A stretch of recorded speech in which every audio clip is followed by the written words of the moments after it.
Reda Belladj, bonsoir. Merci d'être avec nous. Porte-parole SGP Police Île-de-France. On a l'impression que c'est un peu l'addition des problèmes. Une manifestation sur une thématique assez sensible. Comment on gère ça de façon efficace? Écoutez, déjà, on essaie de s'y préparer un maximum. On l'a vu avec la réforme des retraites, on a été très mobilisés. On l'a vu avec les émeutes, les policiers ont été très mobilisés. Donc, on va dire que maintenant, on a acquis beaucoup d'expérience. Et donc, on va effectuer un parcours de reconnaissance qui va être un dispositif très important. Le parcours est défini ce soir. Ça fait à peu près 3,5 km entre l'esplanade des Invalides et le Sénat. On a Oui, on va vérifier qu'il n'y a aucune arme dissimulée ou une arme par destination qui est dissimulée. Après, il va falloir effectuer un périmètre de sécurité tout autour et pendant la manifestation.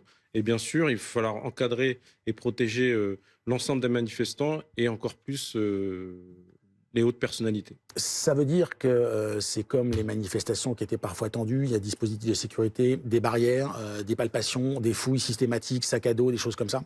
Oui, alors ce qu'on va faire, c'est qu'on va essayer de procéder, bien sûr, en respectant les règlements.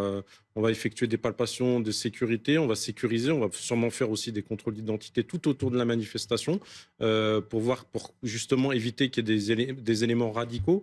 Parce qu'au-delà de, bien sûr, il y a la menace terroriste. On peut avoir un acte isolé parce qu'on ne sait pas, on l'a vu avec Arras, on ne sait pas à quel moment on peut frapper ou un assaillant pourrait frapper. Et vous avez aussi la crainte de contre-manifestation. Avec les réseaux sociaux, ça va très vite. Et ça, ce sera à nous de nous en assurer. Comment lutter contre cela? Oui, alors moi je voulais juste confirmer que depuis le 7 octobre, les policiers, gendarmes, forces de l'ordre en général n'ont jamais autant été sollicités. C'est vraiment impressionnant. On n'a jamais vu autant. Mais qu'est-ce qu'on vous dit? Je viens d'être, on m'a menacé parce que j'étais juif. Non, des gens maintenant, malheureusement, sans exagérer, dans certaines banlieues, vous portez une kippa, vous vous faites agresser. Des fois verbalement, des fois physiquement. Alors les policiers sont mobilisés parce qu'ils ont déjà les lieux de culte à sécuriser. On en a parlé sur ce plateau avec les problématiques d'alerte à la bombe. Mais les actes antisémites, il y en a énormément.